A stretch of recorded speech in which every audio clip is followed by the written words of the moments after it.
ओम गं गणपते नमः। राधे राधे, जय माता दी।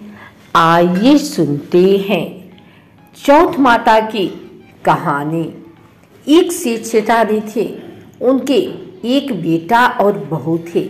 बहू सबको भोजन करा के फिर स्वयं भोजन करती थी। एक पड़ोसन ऐसी थी जो रोज पूछती कि बहू आज क्या बनाया खाया। बहू कहती ठंडो बासी। एक दिन उसके पति ने ऐसा सुनकर विचार किया कि आज तो पकवान बनाए जाएं, फिर देखें कि मेरी पत्नी क्या कहती है। उसने तरह तरह के पकवान बनाए और घर के सभी लोगों ने एक साथ बैठकर भोजन किया। आज भी पड़ोसन ने पूछा तो बहू ने कहा ठंडो बासी। सेठ के लड़के ने सोचा हो न हो कोई बात अवश्य है जिससे कि मेरी पत्नी ऐसा कहती है। उसने पत्नी से पूछा तुम रोज ठंडो बासी खाया ऐसा क्यों कहती हो, जबकि अपने सबने एक साथ बैठकर कई तरह के पकवान खाए। उसकी पत्नी बोली हम जो खा रहे हैं वह बाप बूढ़ों की कमाई है। जिस दिन आप कमा कर लाओगे उस दिन मैं समझूंगी कि ताज़ा भोजन कर रहे हैं। अब एक दिन लड़के ने माँ से कहा मैं एक बड़े शहर में कमाई करने जा रहा हूँ। माँ बोली बेटा अपने पास इतना धन है कि खाया नहीं खुटेगा।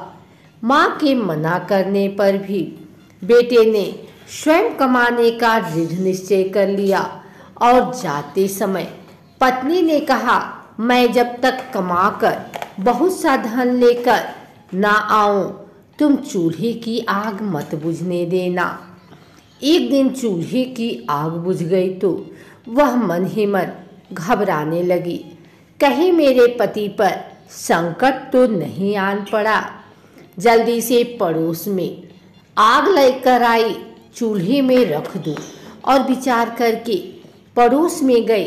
वहाँ पड़ोसन चौथ माता का व्रत पूजन कर रही थी। पड़ोसन ने कहा थोड़ी देर में आकर ले जाना। बहू ने पड़ोसन से पूछा आप यह व्रत क्यों करती हैं, इससे क्या मिलता है। पड़ोसन ने कहा चौथ माता के इस व्रत को करने से अन्न लक्ष्मी मिले और अपनी मनोकामना पूरी होती है। अब बहू भी चौथ माता का व्रत करने लगी। दीवार पर चौथ माता बनाई। उस दिन घी गुड़ का चूरमा बनाकर रात्रि को चंद्रमा को अर्घ देकर भोजन की। ऐसा करते करते बहुत दिन हो गए। चौथ माता ने उस बहू के पति को सपना दिया कि साहूकार का बेटा तू जागे कि सोवे, तेरी पत्नी बहुत याद कर रही है। घर जाकर उसकी चिंता मिटा। तू दुकान खोलकर कंकु केसर का पगलिया बना के बैठ जाना। आज तेरा हिसाब किताब चुकता हो जाएगा। अब तो चौथ माता ने जैसा कहा था वैसा ही हुआ। उसने घर जाने की तैयारी की और गाड़ी भर के धन दौलत लेकर चल दिया। रास्ते में एक बड़ा सा काला नाग फन फैलाए बैठ गया और कहने लगा आज तो मैं तुझे डसूंगा, छोड़ूंगा नहीं। आज तेरी आयु पूरी हो गई है। सेठ ने लड़के से कहा आज चौथ माता ने मुझे सपना दिया तो मैं पत्नी से मिलने घर जा रहा हूँ। वहाँ मेरी पत्नी बहुत चिंता कर रही है। मैं उससे मिलकर जरूर आऊँगा, तब तुम मुझे डस लेना।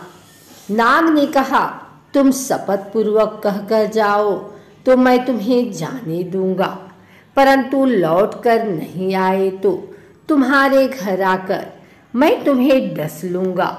इस प्रकार सर्प को वचन देकर वह अपने घर पहुंचा। वहां सभी से हंसी खुशी से मिला और भोजन करने उदास होकर बैठ गया। उसकी पत्नी ने उदास होने का कारण पूछा तो पति ने काले नाग वाली बात बताते हुए कहा, यदि मैं उसके पास नहीं जाऊंगा तो वह घर आकर ही मुझे डस लेगा। पत्नी बहुत चतुर थी। उसने कहा कि आप घबराओ नहीं, लेट जाओ, मैं एक उपाय करती हूँ। पत्नी ने कमरे की 7 पीढ़ी सिढ़ाव धोई। पहली पीढ़ी पर रेत, दूसरी पर इत्र, तीसरी पर गुलाल, चौथी पर कंकु केसर, 5वीं पर लड्डू पेड़ा, 6ठी पर गादी गलीचा और 7वीं पीढ़ी पर दूध का कटोरा भरकर रख दी। इस प्रकार वह 7 ही पीढ़ी सजाकर बैठ गई। आधी रात होते ही नाग आकर पीढ़ी चढ़ने लगा।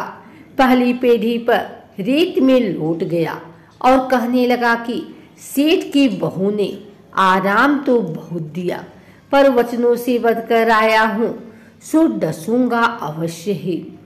इस प्रकार 7 पीढ़ियों पर नाग आराम करता हुआ और कहता हुआ कि डसूंगा जरूर कमरे में जाने ही वाला था कि चौथ माता ने विचार किया कि मैं इसे नहीं बचाऊंगी तो संसार में धर्म कर्म और व्रत पूजन को कौन मानेगा। अब तो गणेश जी, चंद्रमा जी और चौथ माता ने उसे बचाने का विचार किया। चंद्रमा जी ने उजाला किया, चौथ माता ढाल बनी और गणेश जी ने तलवार लेकर नाग को मार दिया और ढाल से ढक दिया।